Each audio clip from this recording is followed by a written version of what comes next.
Namaste. I am Nas, and thank you for joining me for today's yoga session. Today's program is part of Get Active Singapore, where we get to celebrate a stronger Singapore through sports. Today we'll be doing Yin Yoga. Now, Yin Yoga is more to deep stretching. You'll find yourself holding poses for a longer period of time, but not to worry. If at any point of time you feel like you need to get out of that pose, just get into any restorative pose, such as child's pose, reconnect with your breath, and whenever you're ready, feel free to join back in. Now we're going to work on a seated posture, where I will need you to bring the soles of your feet together. Now once you're here, you're going to bring your feet in as close as possible to the groin. But if your feet is much further away from the groin, it is fine as well. We do it step by step, and whenever you feel more relaxed and into the posture, start to bring your feet closer to the groin. Alright, now you're going to bring your fingers to clasp your toes, and it's really just simple. All you have to do is just flap your legs up and down. So this posture is really gives you a really good feeling, especially after flow. It relaxes aching thighs, works on the lower body, works on the hips, the thighs. Just use this moment to reconnect with your breathing as well, to slow down your breath. Or just keep flapping your legs up and down.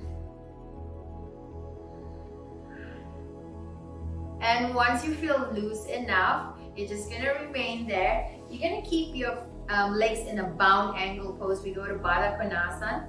So what's going to happen is, depending on your level of comfort, if you're able to bring your feet in a little closer, go for it. But if not, just keep your feet a few inches away from your groin. Alright, so what's going to happen is you're going to extend your arms out. And if you're able to go all the way flat onto the mat, go for it. And you're just going to remain in Baddha Konasana for about 2 minutes. Just really relaxing into the posture, breathing through your nose, and exhale through your nose. Try to equal your inhalation and your exhalation, and try to feel as relaxed and as comfortable as you can in this posture. Now, a few added variations. If you're not able to go all the way flat onto the mat, that's fine as well. What you can do is just lower onto your palms, and the next step is lower onto your forearms.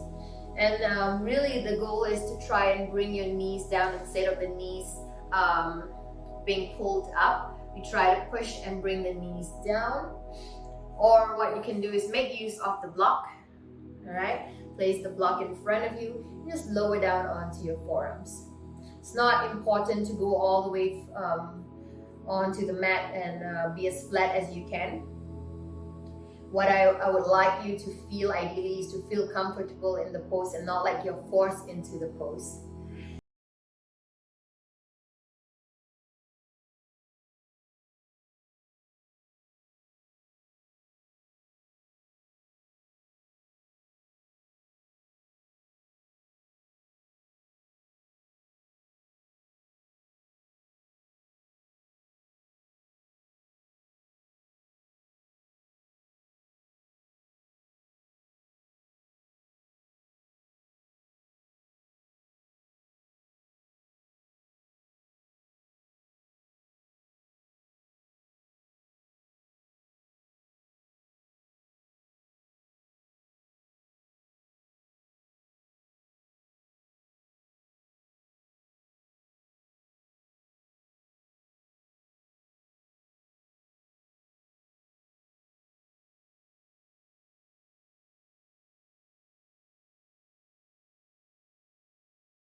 your buttocks and your right knee is lifted. Try to keep the buttocks grounded and your right knee down as you stretch over to your right and feel the pull on the right side of the torso here.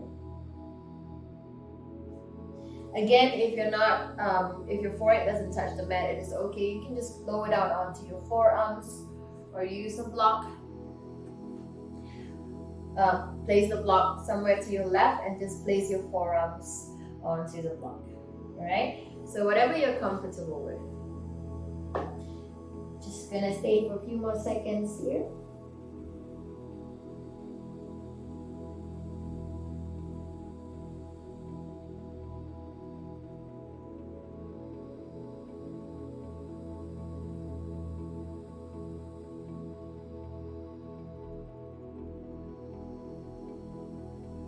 And slowly inhale, walking your palms back to the center and walk your palms back towards you. Alright, really feels good. Alright, now you're going to extend your legs forward. We're going to go to Janushirasana. A few variations here. What I would like to do is to place my right foot on top of my left lap, very close to the groin, so that when I come forward, because this is a forward fold, my right foot is going to massage my abdominal organs and give it and stimulate the digestive tract. But it's up to you really. If you feel uncomfortable this way, I recommend you to just bring your right foot to the inner side of your left leg. Alright? So I'm just going to put my right foot on top of my left lap. We're going to sit up nice and tall. Now take a deep breath. Inhale, raise your arms. So you're going to hook your fingers. And then you're going to exhale. You're going to come forward. You're going to bring your hooked fingers under the sole of your left foot. You're going to place your forearms, if you're able to, place your forearms onto the mat and bring your head to touch your left knee. Once again, if your head doesn't touch your left knee, it is totally fine. And if your hands are not able to go to the underside of your left foot, it is fine. You can just walk your fingers to your ankles and just come into as deep a forward bend as you can. Or you can use a strap here and just place the strap under the sole of your left foot and walk your fingers as close as you can to the ends of the strap to deepen your forward fold here.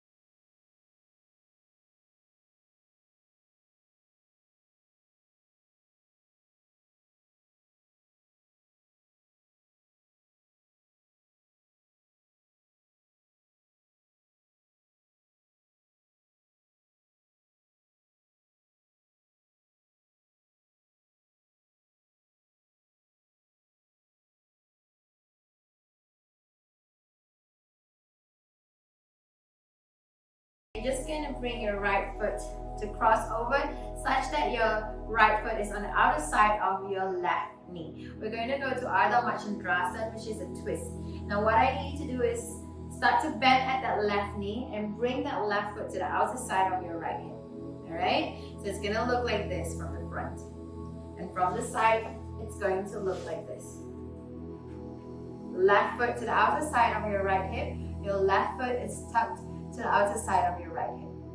Now with your right arm, you're going to bring it to the back of you. It's your second support for your spine. So instead of having it away from your back and you leaning back, we want to work on posture. Bring your right arm very close to the back so we're sitting up nice and tall. Now your left arm, you're just going to bring it and place it onto your right lap.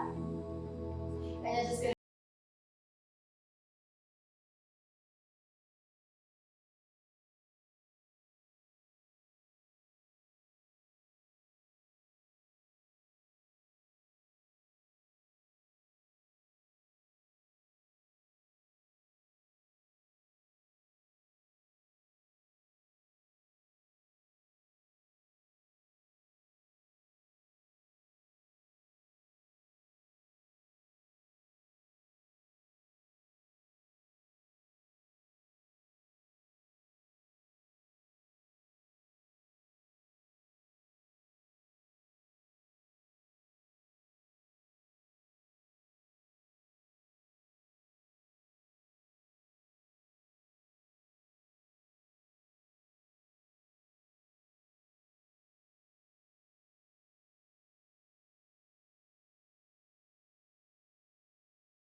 So just lower down your forearms onto the mat, flip your palms facing up, and just try to come into as deep a forward fold as possible, and just really try to enjoy this forward fold, getting the abdominal muscles, getting the abdominal organs working and activating your muscle fibers at the same time. So just keep that active stretching. As you exhale and as you feel more comfortable into the pose, just come forward, walk your forearms even more to the point that if you can, your forehead naturally touches your knees. But if your forehead doesn't touch your knees, and if your forearm doesn't touch the mat, it is all right.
and inhale, walking your palms back to your torso. We're going to go to toe squat. You're going to tuck your toes in. Oh, it feels really good now.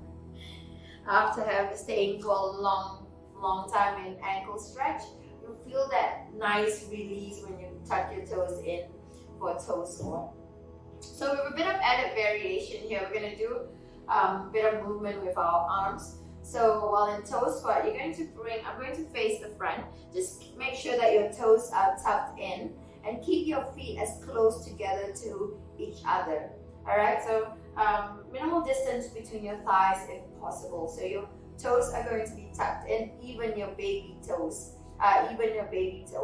Alright, so it looks easy, and in terms of mechanics, it's actually quite easy, but if you're going to hold for a long period of time, it may get quite intense. So if you feel like you need to come out of the pose, do tuck your toes back out, and whenever you're ready, tuck your toes back in. Alright, so I'm going to face the front. I'm going to show you what we're going to do with our arms while in toe squat. Alright, you're going to bring your right arm to your upper back and swing your left arm to your lower back. And then you're going to hook your fingers onto one another, so it's going to look like this. Alright, but not to worry. If your fingers do not hook onto one another, that's fine as well. What you can do is, if you have a strap or a towel with you, you can just bring it to the back of you. Alright, so we'll just double the strap here and bring it to the back. So what you can do is just run your fingers as close to one another as possible to the back of you. Alright, now we also want to keep that right bicep away from the back of your head. So instead of you being in an uncomfortable position where your right bicep is close to your head and you're facing down, try to bring your right bicep away from the back of your head, and we're really opening up the shoulders here, opening up your chest. Alright, now remember, if your toes start to feel like they're aching and you want to get out of the pose of toe squat, just untuck your toes, and whenever you're ready, you can tuck your toes back in. Now we're really giving the feet, we're really opening your feet here in toe squat and strengthening your ankles, opening up your toe joints as well in toe squat. We're really opening up shoulders, and just try to relax in this posture. Slow down the breathing. Try not to hold your breath when you're holding postures.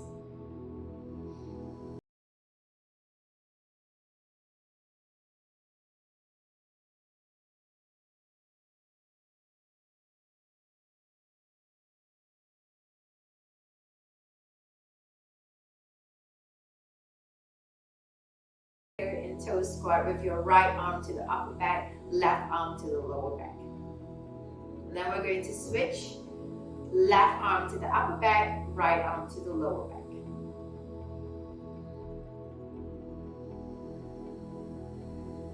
Alright, now we'll switch over. Keep your toes tucked in if you still feel comfortable. This time around, left arm to your upper back and right arm to your lower back. So it's normal to feel like one side is tighter than the other. That's alright. So once again, if you feel like you need to use some props like a strap or a towel, go for it. So left arm to your upper back and right arm to your lower back. And just walk your fingers close to one another. Same thing here, keeping your left bicep away from the back of your head. And just really opening up the shoulders, finding your shoulder blades are squeezed at the back.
This is three-legged downward dog.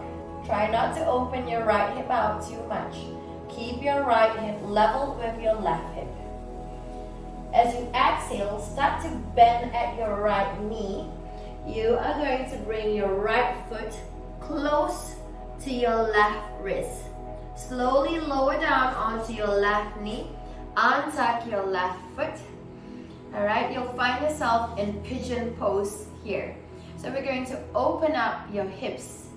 Now very often in pigeon pose, a lot of people will bring their right foot close to the groin. As much as possible to your level of comfort, try to bring your right foot closer to your left wrist, alright, instead of it pointing down. But again, listen to the body and do what you're comfortable with, right? So this is a hip opener, very good hip opener, pigeon pose here, alright? So keep that right foot close to the left elbow.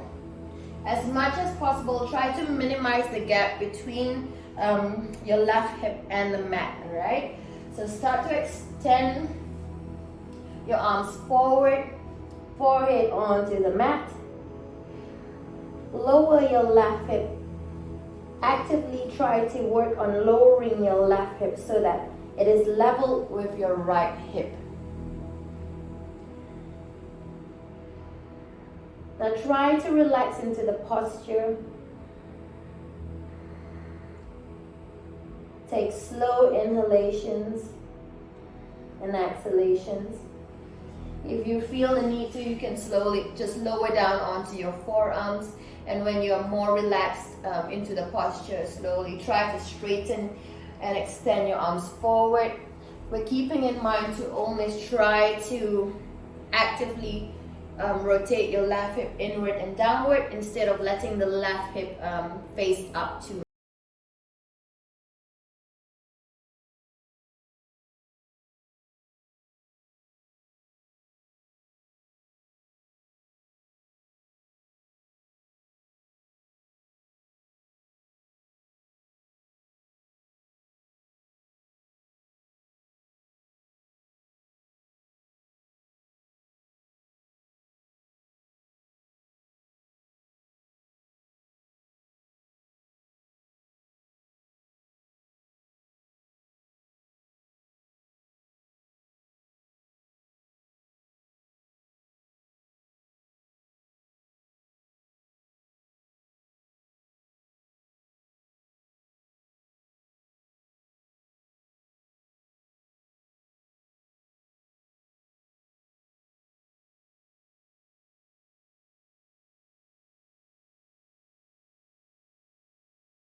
activating your right hip downwards, inward and downward, instead of bringing that right hip up, and your left foot still pointing to the front instead of it pointing downwards. So plant both palms onto the mat, keep your right hip down, arch your back, look up. Feeling that nice stretch on my left leg as well. That pull and stretch on my back. Trying to keep my right hip down.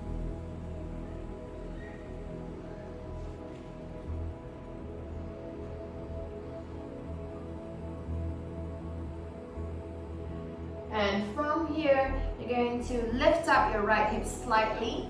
You're going to bring your right hand to grip your right foot. And if you need to, bring your left hand as well to grip your right foot. Or you can place your left arm to the back of you for added support. And I'm going to try and bend my right knee and bring my right foot close to my torso. Once again, if your right foot doesn't touch the torso, it is all right. So you do what you're comfortable with. You're gonna feel the pull on your right hip flexor here. I'm really feeling a deep stretch once again.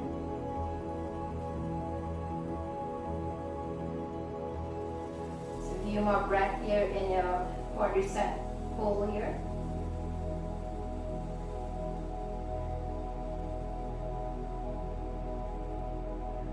And slowly let go of your right foot. Place your palms back onto the mat. Tuck your right foot in. Lift off your right knee. Bring your left leg to the back. And find yourself in downward dog once again. So you're going to lift your feet up. Bend at the knees. Use your hands to grip the outer side of your feet. So essentially you're just going to look like a happy baby. You can rock from side to side, cradle from side to side. And try to use your hands and pull down on the feet so that your knees touch.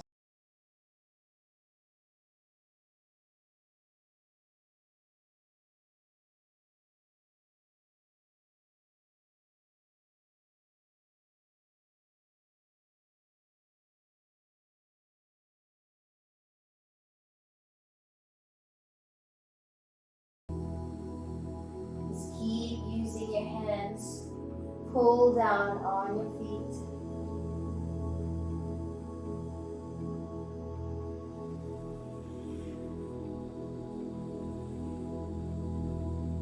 And relax. Now we're going to you're going to do your hamstring stretch. So a few variations here. Either use your place your left hand under your left hamstring for support. Keep your right leg straight. Use your right hand to grip the underside of your right leg, just underside of your left leg, or just at your left palm. So very important here is to not straight away straighten your left leg, because that's going to you're going to probably hurt yourself. So do it really slow, because the hamstring is like a stubborn muscle where I don't want you to straight away pull and snap it. It's like a rubber band. So you gotta work with it, slowly pull it back, keep it bent first, keep your left leg bent first. And when you're more relaxed and you feel a little bit loose, start to straighten your left leg. Use your right hand to pull your left leg down and closer towards you. But if you like to, you can use a strap. Place it under your left foot and slowly use the strap. Use your hand, pull on the strap to bring your left leg closer towards you. So depending on your level of comfort, alright, but ideally work on it slowly and hold for the posture for about 1 to 2 minutes. It's very beneficial to keep your hamstring flexible because really it prevents sports related injuries. It works on the iliotibial band, so if you do a lot of sports and you maintain your flexibility in the hamstring, it really helps in the sports and it prevents you from hurting yourself. So keep your right leg straight, and once you feel a little bit loose, start to straighten your left leg and bring your left leg close to the ground.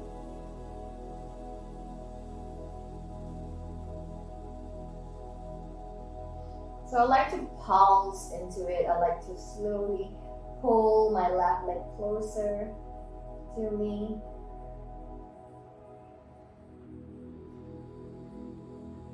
Just gonna stay for a few more breaths and your supine hamstring stretch.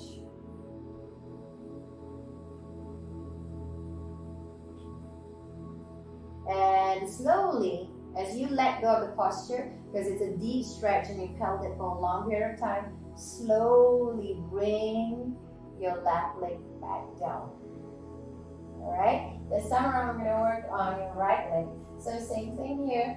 You can use your left hand to support your right hand to support your right hamstring, and your left hand this time to the back of your right leg, just around the calf area. Keep it bent first, keep that right knee bent first, and bring that right knee close to your torso first. And whenever you feel like you're loose enough, start to pull at the calf, at the right calf, and start to straighten your right leg up. Alright, so I'll